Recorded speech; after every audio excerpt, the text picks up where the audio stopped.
So hello and welcome to this session of ICT virtual classroom. ICT virtual classroom के इस session में आप सभी का स्वागत है। मेरा नाम है Rajesh Chamola, teacher physics ICT virtual classroom Dehradun से। एंड इस सेशन में हम लोग बात करने वाले हैं क्लास 12 के फिजिक्स के ऊपर, कक्षा 12 भौतिक विज्ञान के ऊपर। आई होप आप सबके सब फिट फाइन हेल्दी होंगे, बिल्कुल रेडी होंगे क्लास के लिए। तो चलिए आज की क्लास को स्टार्ट करते हैं। आज की क्लास में हम लोग प्रतिरोधकों का संयोजन यानी कॉम्बिनेशन ऑफ रेजिस्टर्स टॉपिक को कवर अप करने वाले हैं। आज की क्लास में हम लोग अपने डिस्कशन को बेसिक लेवल पर रखेंगे, आने वाली क्लासेस में हम लोग इसको एडवांस लेवल पर लेके जाएंगे। तो जो जो चीजें आज हम लोग पढ़ने वाले हैं वो बहुत बेसिक हैं। वो अगर आपको कोई नॉलेज नहीं है टॉपिक के बारे में तो आज आप उसको समझ जाएंगे, ताकि वो आपको हेल्प करेगा आगे के टॉपिक को समझने में। तो चलिए स्टार्ट करते हैं आज की क्लास को और चलते हैं स्मार्ट बोर्ड की स्क्रीन पर। तो चलिए प्रतिरोधकों का संयोजन हेडिंग डालते हैं हम टॉपिक की, combination of resistors.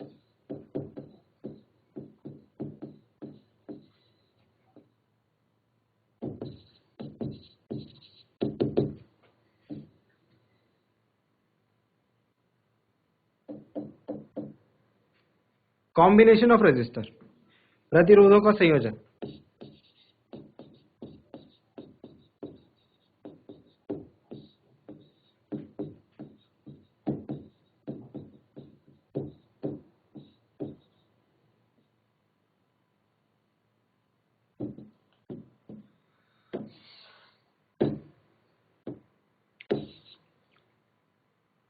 Combination of resistors में हम लोग दो तरीके से प्रतिरोधकों को संयोजन करेंगे। संयोजित करने के बाद हम ये देखेंगे कि प्रतिरोधकों के निकाय का प्रतिरोध प्रतिरोधकों के संयोजन पर यानी कि कॉम्बिनेशन ऑफ रेजिस्टर पर किस प्रकार से निर्भर करता है। ठीक है, तो चलिए हम लोग स्टार्टिंग करते हैं। सबसे पहले दो किस किस तरीके से हम जोड़ सकते हैं इन्हें। हम जोड़ सकते हैं इन्हें श्रेणी क्रम में यानी कि इन सीरीज, और हम जोड़ सकते हैं इन्हें समांतर क्रम में यानी कि इन पैरेलल।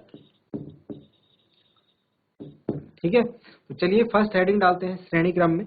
पहले समझते हैं प्रतिरोधकों का श्रेणी क्रम संयोजन क्या होता है।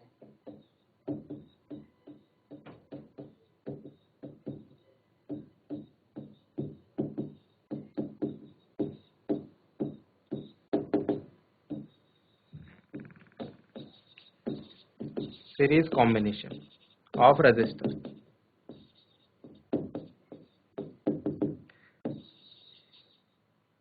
एक परिपथ के द्वारा हम लोग समझते हैं किस प्रकार से हम श्रेणी क्रम जो है कर सकते हैं किसी प्रतिरोधक का। देखिए,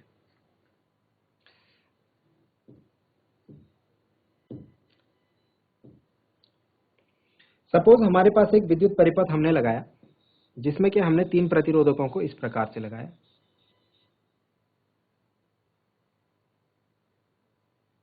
ठीक है, तो जो इस प्रकार का संयोजन होगा जब तीनों प्रतिरोधकों को एक सीरीज में या फिर एक सीधी रेखा में लगाया जाएगा, उसे हम श्रेणी क्रम संयोजन कहेंगे। उसके बाद इसमें हम लोग एक एमीटर लगाते हैं विद्युत धारा नापने के लिए, और एक बैटरी लगाते हैं, ठीक है, जो कि ऊर्जा स्रोत का काम करती है, और एक स्विच लगाते हैं, कुंजी लगाते हैं।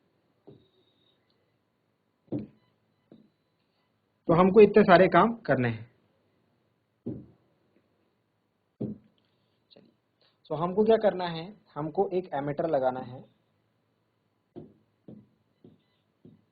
जो कि विद्युत धारा को पढ़ सके, है ना। ये क्या है, ये हमारे पास तीन प्रतिरोध है। माना इनका प्रतिरोधकों का जो प्रतिरोध है वो R1, R2 और R3 है। ठीक है, और यहाँ पर एक स्विच K लगा है। अभी एक स्विच को हमने ऑन नहीं किया है, अभी ये स्विच ऑफ है। ठीक है, और यहाँ पर हमने लगाई है एक बैटरी। तो विभवांतर आरोपित करते हैं, स्विच को ऑन करते हैं। स्विच को ऑन करते ही क्या होगा, परिपथ में एक विद्युत धारा बहने लगेगी जो कि होगी I, जो कि होगी I। तो इस प्रकार से वो बहेगी। एक रास्ता है विद्युत धारा के लिए, तो वो बह करके वापस उतनी ही धारा कहाँ चल जाएगी भाई, बैटरी में चली जाएगी। ऐसा हम बोलते हैं। बैटरी का ये धन सिरा है, ये ऋण सिरा है। तो धन सिरे से धारा निकलती है और ऋण सिरे में वापस चली जाती है। ठीक है, अब हम ये कह रहे हैं कि इसमें अगर हम देखें, अगर हम थोड़ा सा सोचें, तो विद्युत धारा के प्रवाह के लिए एक ही रास्ता है ये वाला रास्ता है ना, तो इसी रास्ते विद्युत धारा प्रवाहित हो रही है। यानी कि जो R1 R2 व R3 से होकर गुजरने वाली धारा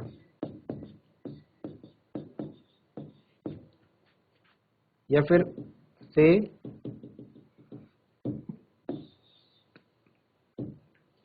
प्रवाहित धारा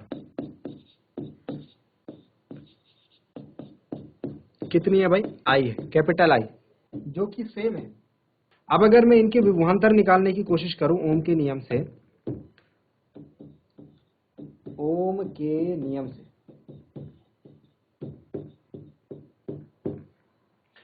के नियम से अगर मैं प्रतिरोधकों R1 R2 और R3 के अक्रॉस R1 R2 और R3 के सिरों पर विभवांतर निकालने की कोशिश करूं, मतलब कैसे? एक बार विभवांतर को यहां पर लगाया, विभव मापी को, ठीक है, वोल्ट मीटर को एक बार यहां पर लगाया, जो रीडिंग आई उसे नापा, ठीक है, फिर यहां से हटाया, फिर एक बार यहां लगाया, रीडिंग आई उसे नापा, फिर एक बार यहां लगाया, जो रीडिंग आई उसे नापा, ठीक है। तो तीनों प्रतिरोधकों के सिरों पर हमने विभवांतर को नोट डाउन करा, ठीक है। सो V1 इज इक्वल टू, पहले प्रतिरोधक R1 के सिरों के बीच विभवांतर मुझे V1 is equal to IR1 मिलेगा, क्योंकि ओम के नियम से हम जानते हैं V बराबर क्या होता है? IR होता है ना। दूसरे के लिए हमको मिलेगा V2 is equal to IR2, तीसरे के लिए मुझे मिलेगा V3 is equal to IR3। अब जरा एक बात समझना, अब जरा एक बात को थोड़ा ध्यान देना कि अगर मैं क्या करूंगा, अगर मैं एक विभव मापी जो है ना इन तीनों के सिरों के बीच लगा दूं, एक विभव मापी मैं इन तीनों के सिरों के बीच लगा दूं, तो उसकी वैल्यू जो होगी, यहां पर जो विभव मिला था, यहां पर जो विभव मिला था और यहां पर जो रीडिंग मिली थी, तीनों के एडिशन के बराबर होगी, तीनों के एडिशन के बराबर होने वाली है, ठीक है। मतलब कि सपोज यहाँ पर 2 वोल्ट मिला, सपोज बोला मैं, एग्जांपल है, 3 वोल्ट यहाँ पर मिला, 5 वोल्ट यहाँ पर मिला, तो यहाँ पर कितना मिलेगा? जब तीनों के सिरों पर लगा देंगे, जब तीनों के सिरों के बीच हम वोल्ट मीटर लगाएंगे, तो यहाँ पर मुझे मिलेगा 10 वोल्ट। समझ रहे हो बात को? मतलब कि इससे मुझे क्या डिस्कशन मिला, सीधे सीधे इससे मुझे एक बात पता लग रही है, और वो क्या पता लग रही है? वो ये पता लग रही है कि V is equal to V1 plus V2 plus V3, ठीक है। V बराबर V2 plus V1 plus V2 plus V3, ठीक है। तो यहां से हम लोग I और R की वैल्यू कैलकुलेट कर सकते हैं। V is equal to, V1 की वैल्यू है IR1, V2 की वैल्यू है IR2 और V3 की वैल्यू है IR3। देखो V बराबर क्या है? IR, तो V की वैल्यू भी रख देंगे, V की वैल्यू भी रख देंगे IR, तो V की वैल्यू आ गई IR, इधर से I कॉमन ले लो, तो R1 plus R2 plus R3, तो ये I से I कैंसिल आउट हो जाएगा।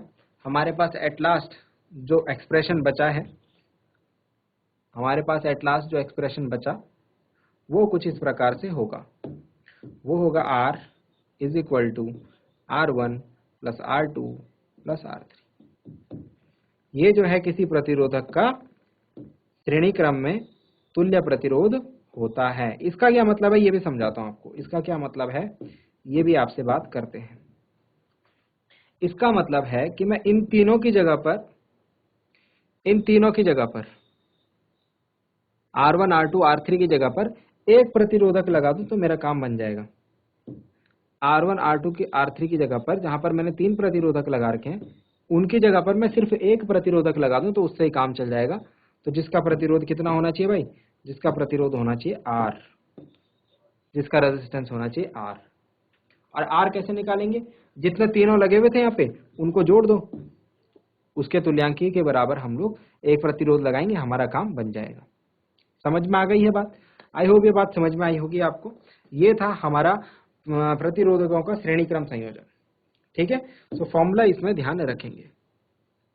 ओके, चलिए नेक्स्ट हम लोग समझते हैं समांतर क्रम संयोजन। नेक्स्ट हम लोग समझते हैं समांतर क्रम संयोजन, सेकंड पार्ट।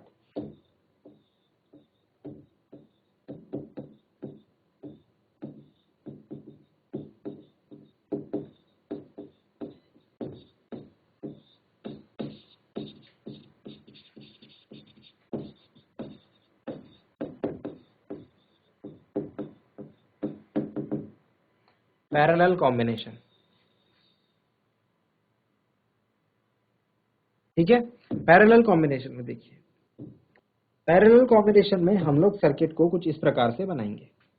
ध्यान दीजिए जरा, एक प्रतिरोधक हमने ऐसे लगा लिया, एक प्रतिरोधक हमने ऐसे लगा लिया और एक प्रतिरोधक ऐसे लगा लिया। समझ में आई बात? इस बार जो प्रतिरोधक होंगे वो कुछ इस प्रकार से लगेंगे।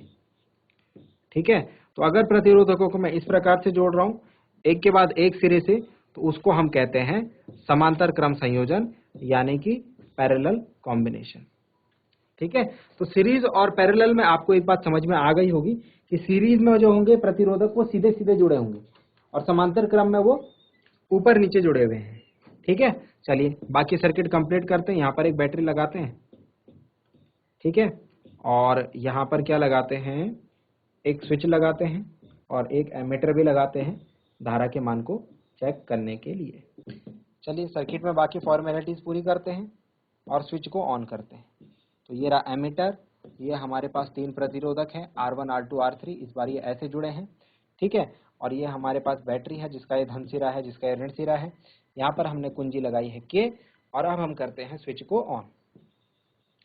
ऑन कर दिया तो क्या होगा भाई, धारा बहने लगेगी। कहाँ से निकलती है, कहाँ से निकलती है, यहाँ से निकलती है धन सिरे से, और कहाँ को जाती है, ऋण सिरे को। अब यहाँ पर जो है धारा के पास तीन रास्ते मिल गए, तो विद्युत धारा क्या सोचेगी कि मैं कौन सा रास्ता पकड़ूं, तो कुछ धारा तो इधर वाले रास्ते, कुछ धारा इधर वाले रास्ते, कुछ धारा इधर वाले रास्ते निकल जाएगी।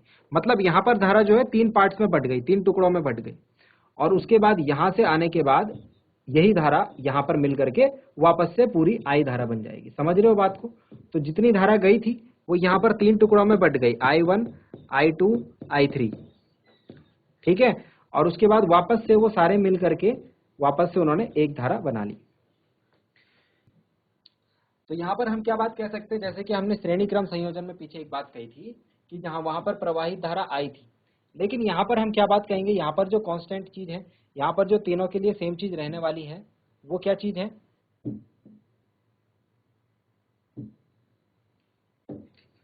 वो क्या चीज रहने वाली है जो तीनों के लिए कांस्टेंट है, वो है तीनों के सिरों के बीच विभवांतर।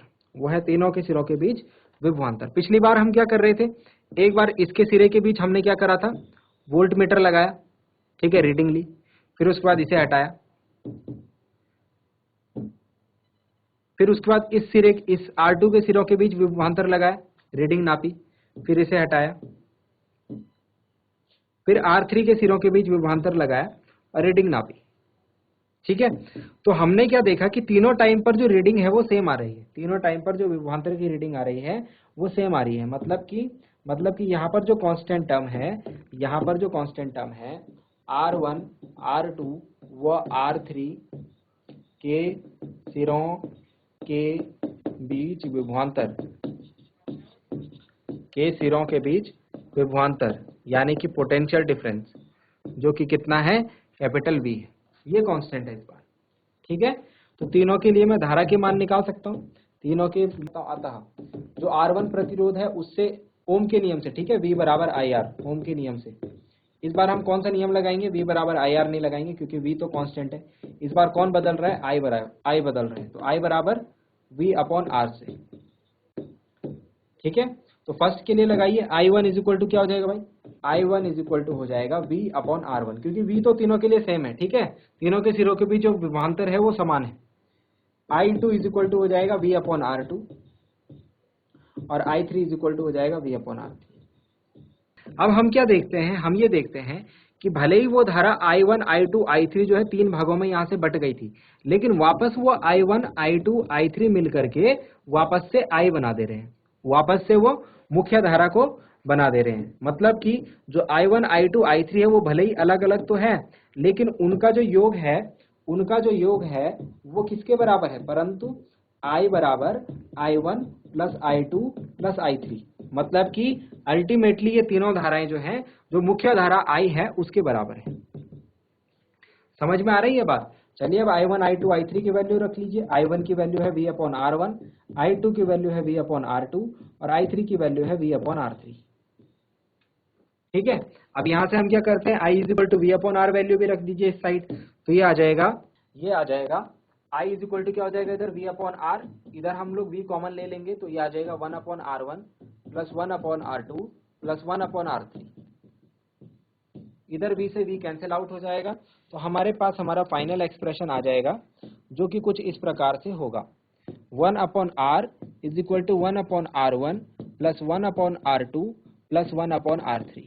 तो ये है हमारे पास फॉर्मूला इस चीज को फाइंड आउट करने के लिए कि यदि प्रतिरोध समांतर क्रम में जुड़े होंगे तो उसका तुल्य प्रतिरोध कितना होगा,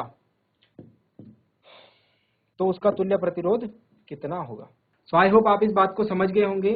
श्रेणी क्रम और समांतर क्रम संयोजन में प्रतिरोधकों का तुल्य प्रतिरोध जो है उसके लिए आपको बस दो फॉर्मूला ध्यान रखने हैं, ठीक है।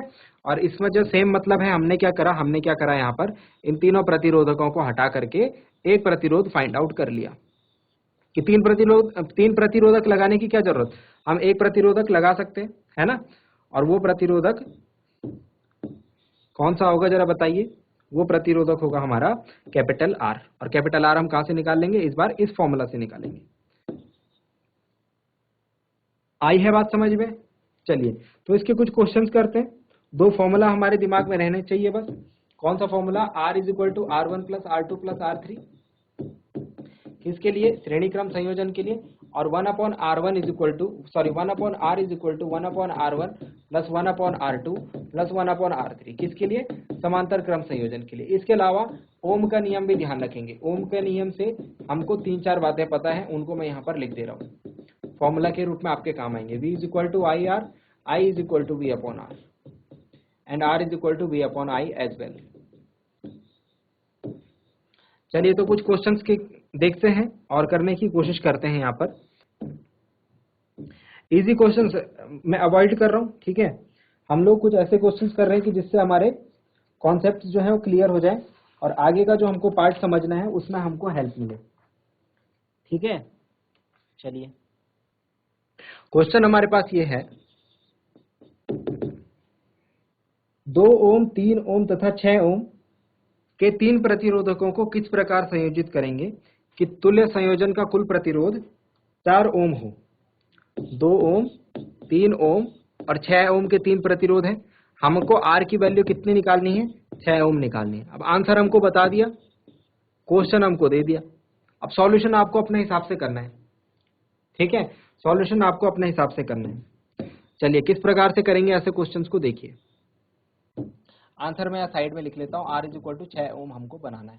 चलिए तो पहले मैं कोशिश करता हूँ, पहले मैं इन तीनों प्रतिरोधकों को श्रेणी क्रम में लगाता हूँ। तो 2 ओम मैंने ऐसे लगा दिया, 3 ओम ऐसे लगा दिया, 6 ओम ऐसे लगा दिया। श्रेणी क्रम में ऐसी तो लगाते हैं सामने सामने, मतलब ये 2 ओम वाला लगा दिया, ये 3 ओम वाला लगा दिया और ये 6 ओम वाला प्रतिरोधक लगा दिया। तो अगर ऐसे लगा देते थे, ठीक है, बाकी परिपथ नहीं बना रहा हूँ पूरा, अगर ऐसे लगा देते थे तो हमारे पास जो तुल्य प्रतिरोधक था वो क्या होता था, R is equal to R1 plus R2 plus R3। R is equal to R1 plus R2 plus R3 करेंगे, 2 प्लस 3 5 और 6 11 ओम हो रहा है। 6 ओम नहीं आ रहा है, ये 6 ओम नहीं आ रहा, ठीक है। तो हम क्या करेंगे, हम अब दूसरा तरीका अपनाएंगे, हम इनको समांतर क्रम में लगाएंगे। तो समांतर क्रम में लगा दीजिए तीनों, पांचवें क्रम में, समांतर क्रम में। तो समांतर क्रम के लिए क्या होता था, 1 upon R is equal to 1 upon 2 plus 1 upon 3 plus 1 upon 6, यही तो फॉर्मूला लगाएंगे, 1 upon R1 plus 1 upon R2 plus 1 upon R3, है ना। तो ये आ जाएगा 1 upon R is equal to 18 2 9 18। LCM लेकर के सॉल्व कर रहा हूं मैं, आप लोग भी सॉल्व कीजिए।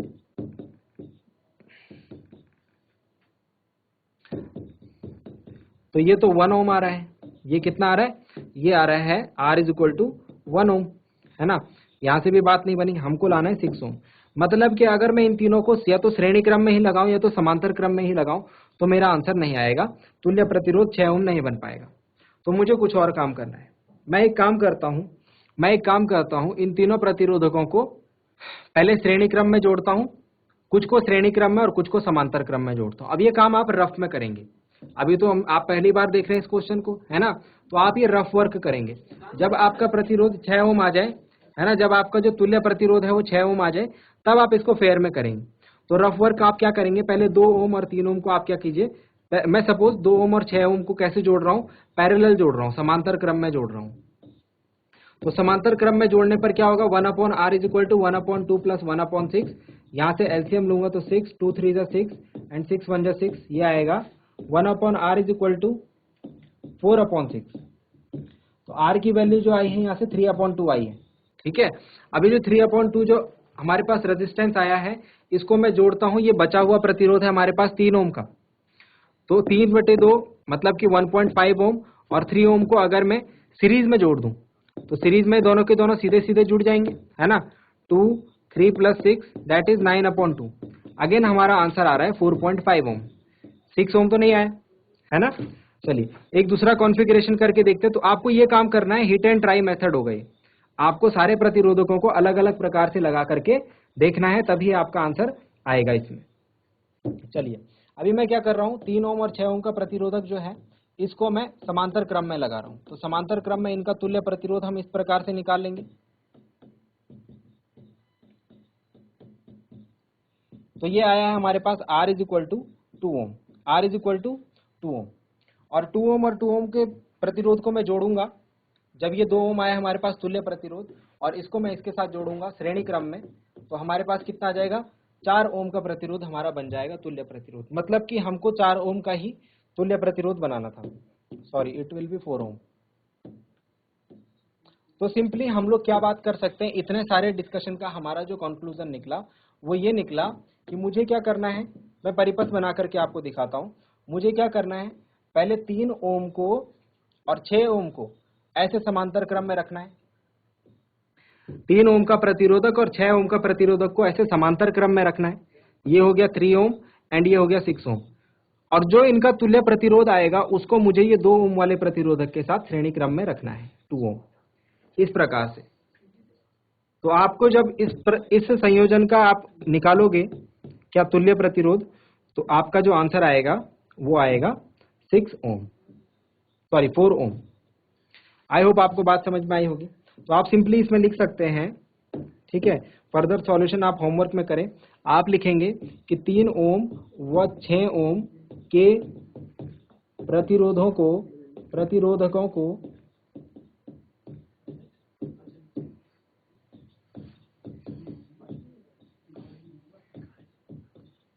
मैं जोड़ने पर एवं 2 ओम के प्रतिरोधक को श्रेणी क्रम में जोड़ने पर, यानी कि सीरीज कॉम्बिनेशन में जोड़ने पर जो तुल्य प्रतिरोध होगा, तुल्य प्रतिरोध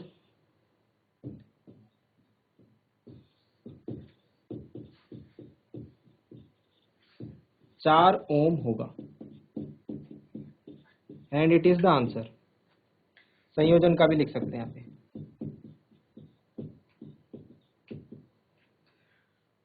ये था हमारा क्वेश्चन का सॉल्यूशन। चलिए तो इससे रिलेटेड क्वेश्चंस आप लोग होमवर्क में भी करेंगे, ओके। सो आई होप आपको सारी बातें अच्छी तरीके से समझ में आई होंगी। आपको आज की क्लास में कुछ नया सीखने को जरूर मिला होगा। उम्मीद करता हूं आप इसे घर से एक बार रिवाइज जरूर करेंगे। अगली क्लास में मिलते हैं एक नए और इम्पोर्टेंट टॉपिक के साथ। क्लास से जुड़ने के लिए आप सभी का बहुत बहुत धन्यवाद। Thank you very much and have a nice day.